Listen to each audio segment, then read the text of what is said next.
കോടമഴക്കാറിൽ കണ്ണൊന്നെഴുതി പെണ്ണ്, നല്ല പനങ്കൂല മുടി മാടിക്കെട്ടി പെണ്ണ്, മാടത്തിൻ ചേതിയില് ചെന്നങ്ങിരിക്കണപ്പം മാനത്തെ അമ്പിളി നാണിച്ചോളിച്ച് നിൽക്കും നീ.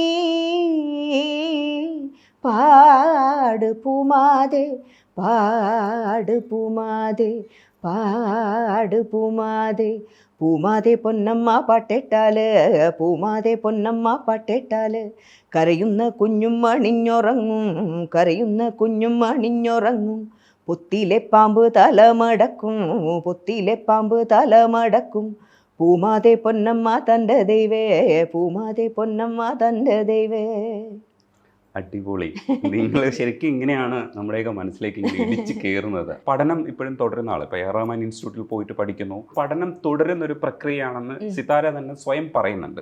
ഹിന്ദുസ്ഥാനിയെയും കർണാട്ടിക്കിനെയൊക്കെ നമ്മൾ കമ്പയർ ചെയ്യാറുണ്ട്. ഇപ്പുറത്ത് ഭക്തിയിൽ കേന്ദ്രീകൃതമായ സ്തുതികളും കൃതികളിലും ഒക്കെ അല്ലെങ്കിൽ കീർത്തനങ്ങളിലും ഒക്കെ നമ്മൾ പെട്ടുകിടക്കുമ്പോൾ അത് കുറേ കൂടെ ആശയങ്ങളെ നമുക്ക് പ്രകാശിപ്പിക്കാൻ കഴിയുമെന്നൊരു വാദമുണ്ട്. ഇതിനെക്കുറിച്ച് കൂടുതൽ അറിയുന്ന ഒരാളെന്നുള്ള രീതിയിൽ ചോദിക്കുക. കൂടുതൽ അറിയാൻ ചോദിച്ചാൽ എനിക്ക് അത്ര ഇങ്ങനെ വിശദമായി പറയാനുള്ള അറിവുണ്ടോ എന്ന് ചോദിച്ചാൽ അറിയില്ല. എനിക്ക് എൻ്റെ ഗുരുനാഥന്മാർ പറഞ്ഞു തന്നിട്ടുള്ള അറിവും പിന്നെ കുറച്ച് കേട്ടറിവും വായിച്ചറിവും ഒക്കെ ഉള്ളൂ. ഇത് രണ്ടിനും ഈ പറഞ്ഞ മാതിരി നമ്മൾക്കിവിടെ കർണാടക സംഗീതം ഉണ്ടായിരുന്ന സമയത്ത് തന്നെ ഒരു ജിയോഗ്രഫിക്കലായിട്ട് ഇതിനെ തിരിക്കുകയാണെങ്കിൽ അവിടെ ധ്രുപ സംഗീതം ഉണ്ടായിരുന്നു, ഏതാണ്ട് ഇതിൻ്റെ സ്ട്രക്ചറിനോട് സിമിലർ ആയിട്ടുള്ള ആലാപ അല്ലെങ്കിൽ പല്ലവി അനുപല്ലവി ചരണം അല്ലെങ്കിൽ പല്ലവി ചരണം എന്നുള്ള ഇവിടുത്തെ ഒരു ആ ഒരു രീതിയോട് സിമിലർ ആയിട്ടില്ല. പിന്നെയാണ് ഈ പറഞ്ഞ മാതിരത്തെ ഒരു പേർഷ്യൻ ഇൻഫ്ലുവൻസ് വരുന്നതും അത്തരത്തിലുള്ള കൊത്തുപണികളിലേക്ക് പോകുന്നതും ഖയാൽ മ്യൂസിക് ഉണ്ടാവുന്നതും.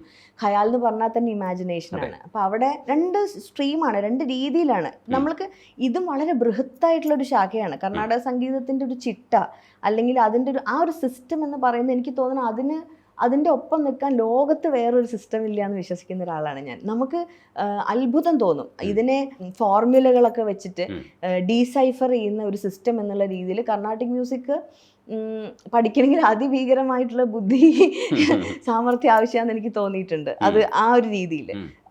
നേരെ മറിച്ച് ഹിന്ദുസ്ഥാനി ക്ലാസിക്കൽ മ്യൂസിക്കിൽ ഈ പറഞ്ഞ മാതിരി കുറച്ചും കൂടി, ഇപ്പം എൻ്റെ ഗുരുനാഥൻ എപ്പോഴും പറയും, നമ്മൾ ഒരു സ്വരത്തിൽ നിന്നും മറ്റേ സ്വരത്തിലേക്ക് കടക്കാൻ അടുത്ത സ്വരത്തിൻ്റെ അനുവാദം ചോദിച്ചിട്ട് വേണം അങ്ങോട്ടേക്ക് പോകാമെന്ന്.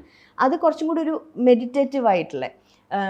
ഇതിൽ തന്നെ ഇപ്പം നമ്മൾ നോക്കുകയാണെങ്കിൽ നമ്മളുടെ ഒരു പ്രദേശം എടുക്കുകയാണെങ്കിൽ ഇവിടെ ഘരാനകൾ എന്ന് പറയില്ല, അല്ലെങ്കിൽ ബാണികളുണ്ട്, ഇവിടെ ഘരാനകളുണ്ട്, ഓരോ സ്കൂൾ ഓഫ് തോട്ട്സ്. അപ്പം അതൊക്കെ അതിൻ്റെയൊക്കെ ഈ അതിർവരമ്പുകളൊക്കെ കുറച്ചുകൂടി നേർത്ത് തുടങ്ങിയിട്ടുണ്ട് ഇപ്പം. കാരണം പണ്ട് എങ്ങനെയാ വെച്ചാൽ യാത്രകളില്ല, ഒരു പ്രദേശത്തുള്ളത് അവിടെ തന്നെ നിൽക്കുകയാണ്, അങ്ങനെയാണ്. ഇപ്പം ചോദിച്ചു കഴിഞ്ഞാൽ അങ്ങനെ ഡിസ്റ്റിങ്ക്റ്റ് ആയിട്ട് പറയാൻ നമുക്ക് പറ്റില്ല, കാരണം എല്ലാം തമ്മിൽ ചേർന്ന് കഴിഞ്ഞിട്ടുണ്ട്. ഹിന്ദുസ്ഥാനിയിലെ രാഗങ്ങൾ നമ്മൾ സൗത്ത് ഇന്ത്യൻ മ്യൂസിക്കിൽ ആളുകൾ ഭംഗിയായിട്ട് ഉപയോഗിക്കുന്നു, അല്ലെങ്കിൽ കർണാട്ടിക് രാഗങ്ങൾ അതിമനോഹരമായിട്ട് ലെജൻസ് ആയിട്ടുള്ള ആളുകൾ ഉപയോഗിച്ച് തുടങ്ങി. ഇപ്പം എല്ലാവരും ഉപയോഗിക്കുന്നു. ഗ്ലോബലി ഒരു എന്താ പറയുക, സംഗീതത്തിൻ്റെ ഒരു ഭാഷ വളരെ ഇടകലർന്ന് നിൽക്കുന്ന ഒരു സമയമാണ്. വേറൊരു കാര്യം ശ്രദ്ധിച്ചിട്ടുണ്ടോയെന്നറിയില്ല, ഇപ്പം നോക്കിക്കഴിഞ്ഞു കഴിഞ്ഞാൽ പുതിയ കുട്ടികളുടെ പാശ്ചാത്യ സംഗീതത്തിനോട് അല്ലെങ്കിൽ അതിനോടുള്ളൊരു അഫിനിറ്റി അത് കുറച്ച് ഫോഴ്സ്ഡ് അല്ല, അവർക്ക് സ്വാഭാവികമായിട്ട് അതിനോടുള്ള കേൾവിയും ഇഷ്ടവും. അപ്പം കുറേ ഘടകങ്ങളുണ്ട് ഇതിന്. നമുക്കിങ്ങനെ കൃത്യമായിട്ട് ഇന്നത് നല്ലത് ഇന്നത് മോശം എന്ന് പറയാനുള്ള ഒരു അങ്ങനെ ഇല്ല. ഒന്ന് മേലെ ഒന്ന് താഴെ ഒന്നും പറയാൻ പറ്റില്ല. ഇതിന്നൊക്കെ വ്യത്യസ്തമായിട്ടുള്ള വേറെ എത്രയോ, ഇപ്പം അറബിക് മ്യൂസിക്കിൽ നമ്മളിവിടെ കാണാത്ത നോട്ട്സും ക്വാർട്ടർ നോട്ട്സും ഒക്കെ ഉള്ള വേറൊരു, അത് നമുക്ക് അത്ഭുതമായിട്ട് തോന്നും.